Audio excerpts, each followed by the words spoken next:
Hello, and welcome as we come now to the 18th Sunday or weekend of the year.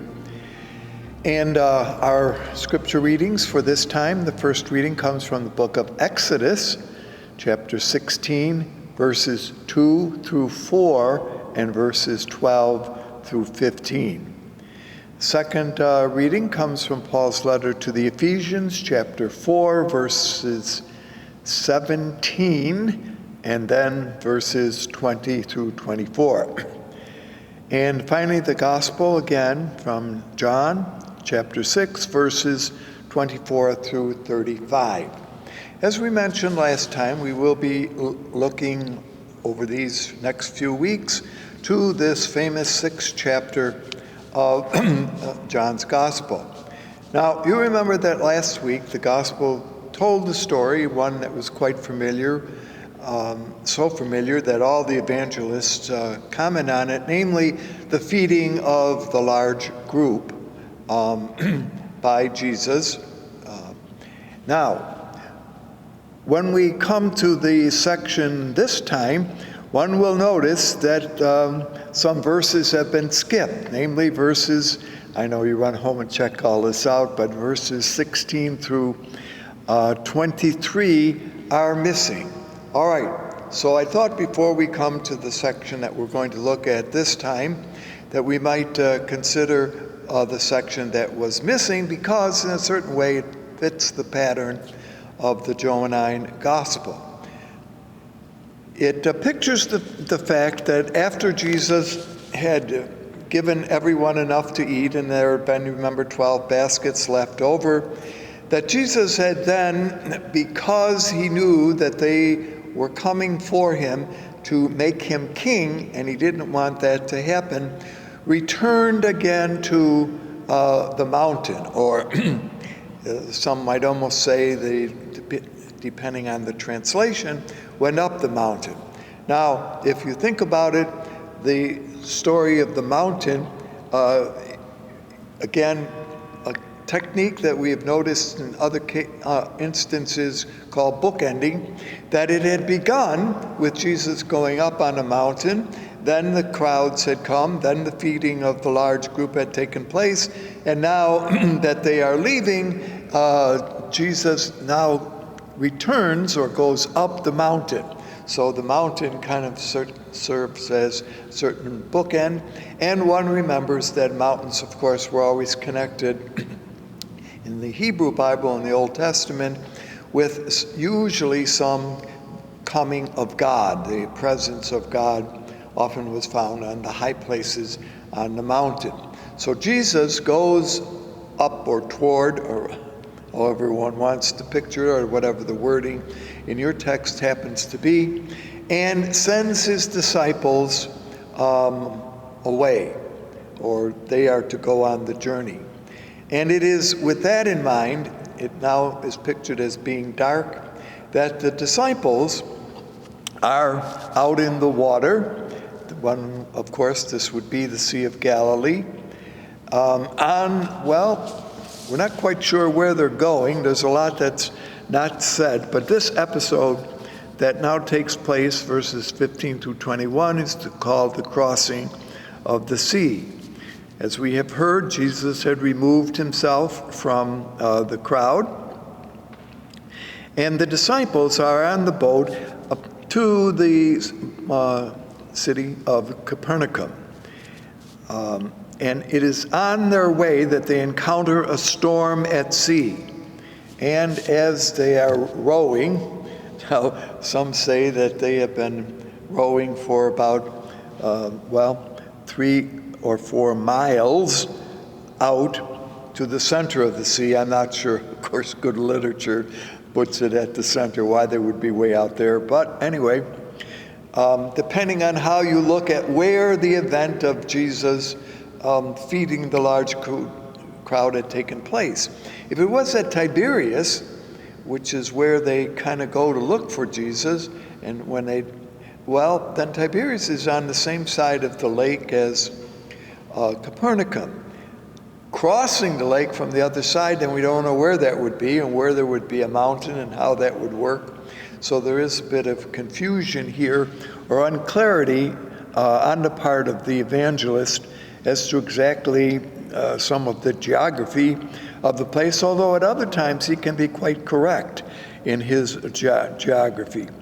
Anyway, as they are rowing, the winds come up, a storm takes place, and Jesus now comes walking on the water.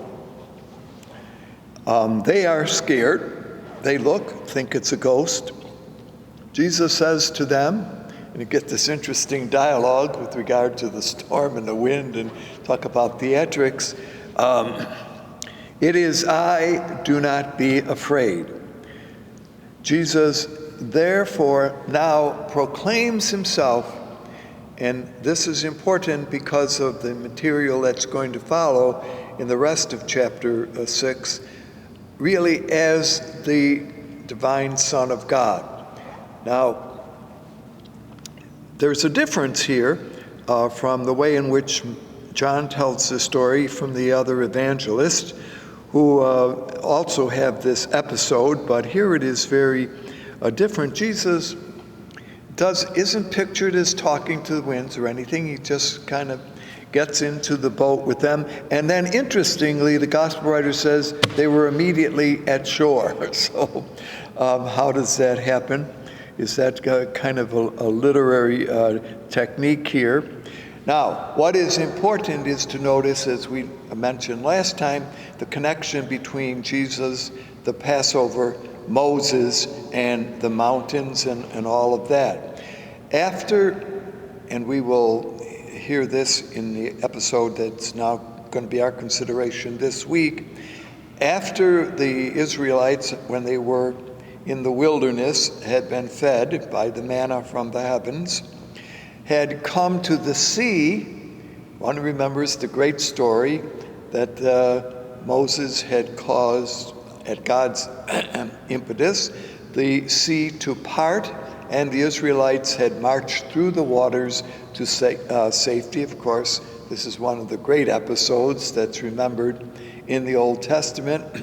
Remembering that Jesus is pictured in John's Gospel as always supplanting or doing something better than happened in the past. So if Moses is gifted by God's grace to be able to part the waters, Jesus doesn't have to part the waters, but walks on the waters.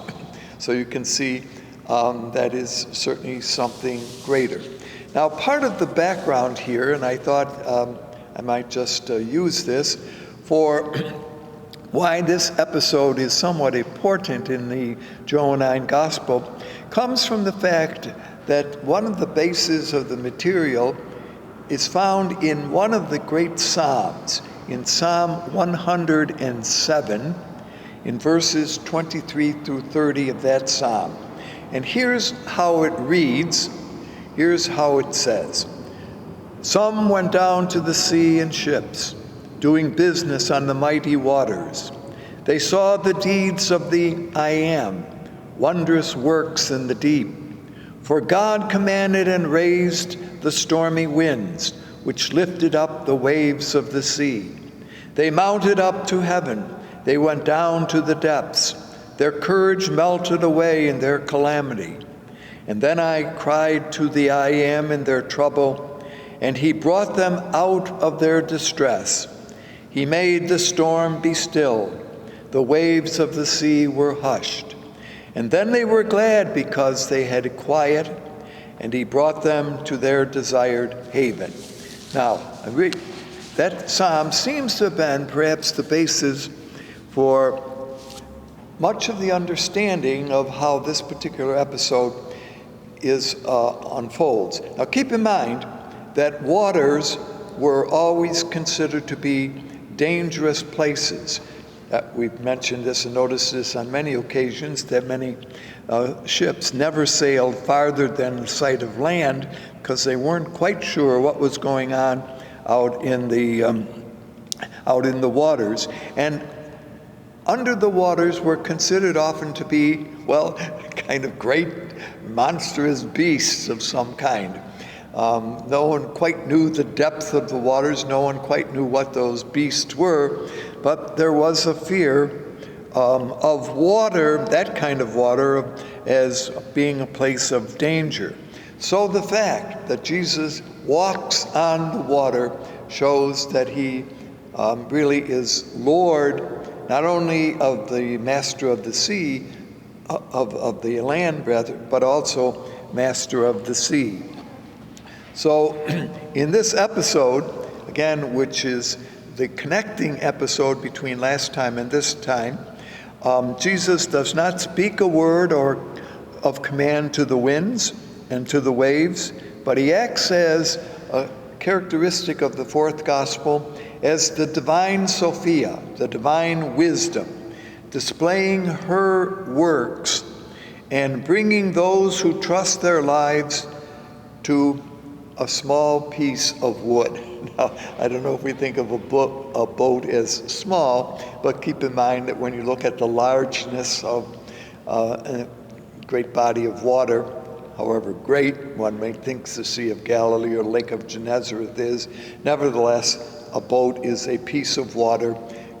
Jesus brings calm, care, compassion to those who are on the boat, all right? So all of that is a rather interesting episode, and one can see its connection.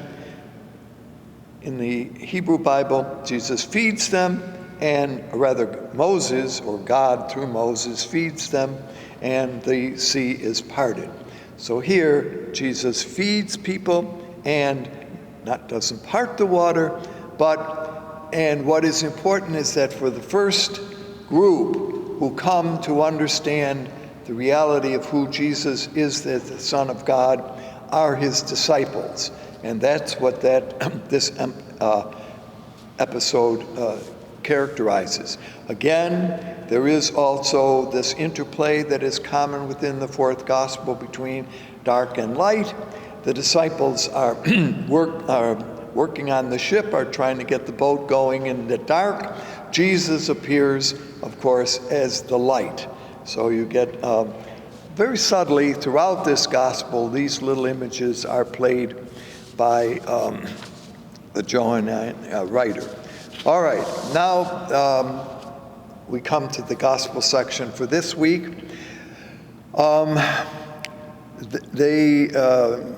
There's a group at Capernaum who greet Jesus, and their first question to him, and this begins already in verse 22, but it continues into verse 25. It's not easy to discern what the evangelist is trying to convey in the tortured sentences that the crowds say. And this perhaps is a little bit more of a literary concern here. Anyway, they ask, how did you get here? To Jesus, okay? Now, interestingly, Jesus begs the question. He never really answers that. But he begins now by saying, look, I know why you're here. In some ways, it's kind of a rhetorical issue. You were fed with food, okay? Obviously the theme. And are you here now for another free lunch? Now, it's an interesting, a little aside, perhaps a little accusation that is made. Anyway, Jesus now is pictured as saying to them, look, there is a food that is better than what you had. The food that you received is perishable. I will give you a food that is imperishable. So once again, we're now going to enter into a part of this discussion in which Jesus himself is raising the barrier of food and its meaning. All right. They ask for a sign. That is, the crowd. Now, we're not sure who makes up this crowd? Notice that there's a certain ambiguity here. How many of these people who had been, when Jesus had fed the large group, had come there? I don't think all 3,000 had come, but some apparently had, at least enough to make it work as a good story. Now, Jesus' point, and here's where I wonder where we should move quickly, perhaps to the first reading. The first reading, and this is all about food, okay? Now, the first reading from Exodus, which is also a story told in the book of Numbers in chapter 11. So it's a kind of common, important story that takes place during the famous Exodus. That the people, about a month out from Egypt, is the way in which the Exodus book pictures it, grumble against Moses, saying, look, you brought us out of Egypt, and we're getting hungry, and back in Egypt there was at least sufficient food. Now, this is going to be interesting, that in some ways the people, this is in the episode now that involves Moses, prefer their former status of oppression in Egypt, where there was enough food, they say, rather than the present freedom that they have without food. So there is already, and this is not the first time in the Exodus that this, not the first time that this happens, challenge Moses, and in effect challenge God about whether or not this whole idea of freedom is worth it. Maybe they would rather fill their bellies rather than to have the freedom from slavery in Egypt. Anyway, what happens here is that the manna comes down. Moses tells the Israelites early in the morning that there is this food substance out there that they are to gather just enough for the day, that they are not to have any leftovers.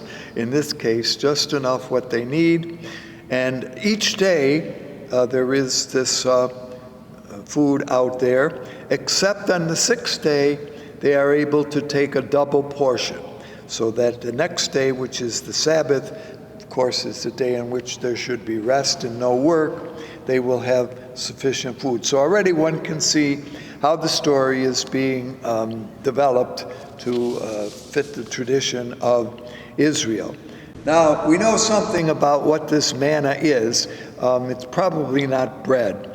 It was, you might not, I think we've mentioned this before, it's kind of an excretion of plants that it's kind of gummy-like, okay? Now, it's nourishing, but those who kind of check this out call it the coriander seed, C-O-R-I-A-N-D-E-R. So it apparently came from some kind of a tree. It's an you would probably not want to know too much further about exactly what it is. And in fact, the Hebrews are pictured as wondering what it is. And that, of course, is what the word manna generally means. What is this in Hebrew? Manna, manhera. The Bedouin region, Bedouins who travel in this area did call it manna. All right. So they are fed, and then there is the appearance of quail. Now, there is, we know something about this, that the quail was a migrant bird that came from Europe and arrived exhausted on the Egyptian shore and also in Palestine and on the Sinai Peninsula, usually in March and April following the winter where they were. So all of that kind of natural explanations of how they had that. but thus they had meat and bread, or bread and meat. And Jesus pictures, because the word is that Moses provided for the people, points out that it wasn't Moses, but it was God who acted. Moses acted on the impetus from God, but it was God who provided for the people of as they were moving through the wilderness years. So that's why the first reading is there, because of the reference to the manna. Now, in this episode that we're looking at this time, they say, that is, a group again, say that, give us a sign. Now, signs, of course, well, what are they looking for? And Jesus' answer to them is, the sign has already been given. If they had paid attention to what was happening back at the time in which the food had been made present, they would have figured it out. Now, the bread, Jesus says here that I will give you a bread that is not perishable, like the manna was perishable. Now you get what we were speaking about a few minutes ago, that if you didn't eat it right away, it would become, well, contaminous, and that you couldn't eat it.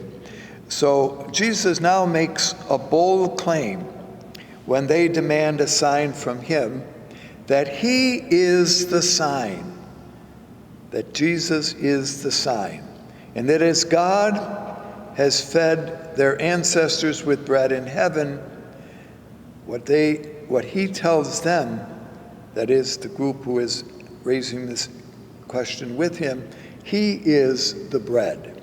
He is the new food that is not perishable, but imperishable. And thus, being the true bread come down from heaven that God has given. Just as God had given the manna of old, God now gives. And here is the revelation that Jesus is truly the Son of God. So throughout the fourth gospel, there are occasions when this kind of acclamation is being made. That now you can connect this, that the disciples had been made aware of this earlier on in the crossing of the sea story. Now all of those who are gathered there at Capernaum are also, if they are looking for a sign, picture is that Jesus himself is the sign. And truly, if they can accept him, great things will be happening for them. Now, there is, as we look at this, we take a moment to how to interpret this section, and this is, in some ways, as we go on over the next couple of weeks, we'll see that there is a certain, well, not repetition, but reiteration of this very important message. Follows a method, namely of rabbinical interpretation. And it begins by a passage from Scripture being quoted. So we find this in verse 31 of the section we're looking at. And then there is a word-for-word analysis that is given. And so the homily here is in response to the people who demand a sign that will verify Jesus' authority. So where does Jesus get the authority? What work can you perform, they say, that will enable us to believe and to accept what you are doing? So this reading weaves together these three themes, namely bread, sign, and work. All right, the bread really, the people know that they had to work for regular bread. Now, going back, kind of analyzing some of this, if you wanted to have bread on the table, it isn't always just going to be given to you free. You had to work for it. So Jesus here now says, when they ask for a work, I'm suggesting that work is something different. Work here, according to this section of John's Gospel, is believing that Jesus is the Son of God. So the work that they are to do is not having to go out and earn it, but work is something that is graced, that is to be believed. Now this is a very bold claim, that the crowds demand that Jesus gives them this reason to believe in him. And that's what this whole episode is when we put together what we've been looking at this time, that although the food that they seek is still ordinary food, the food that Jesus gives, the sign that he is, and what is the work that they should do, that is, the hearers of this message, this homily that Jesus is giving, their work is to believe in Jesus, or to believe Jesus. So you see, it's going to be metaphorically a much different understanding as this chapter unfolds. The work to be performed, much like promulgated by Moses at Sinai, who had said the work there was to accept the commandments that had come down from the mountain. Here the work is, not that the commandments aren't important, but the work here is to believe Jesus. And that's what makes this particular section of this gospel so very, very important. So in weaving together these themes, and you can only kind of do too much, or so much rather, with this little episode which is given for our consideration. To believe in Jesus is truly to please God. So to believe in him whom God has sent. And that, of course, is used in the text here. So if one wants to please God, then one needs to accept and to believe in Jesus. In the Mediterranean world, as we've noticed on other occasions, the authentic Mediterranean commandment is loyalty and solidarity.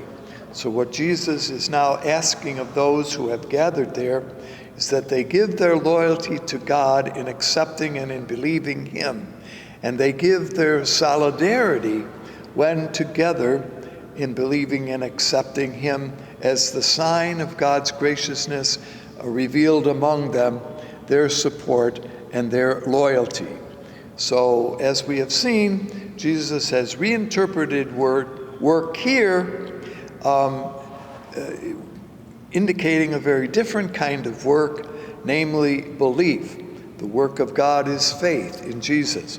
This idea of faith, of course, was kind of illustrated earlier on in some of the writings of Paul. And this is particularly strong, although not mentioned here, but is particularly strong in Paul's famous letter to the Romans, in which he argues that faith in Jesus, of course, is what is so very important, a very important work. So, keeping in mind that the letter to the Romans by the Pauline writer, Paul himself wrote, is earlier.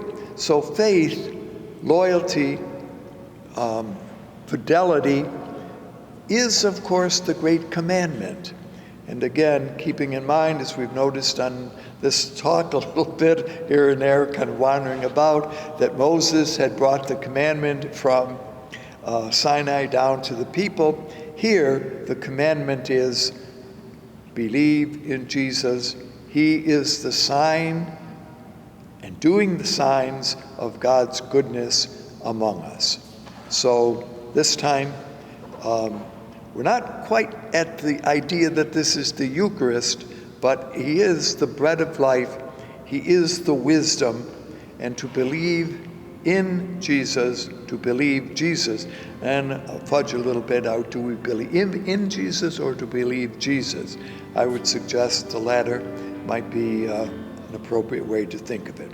Well, that's where Jesus then says, I am the bread of life. And this is our thought as we celebrate this weekend. Thank you for being with us, and hope to see you again.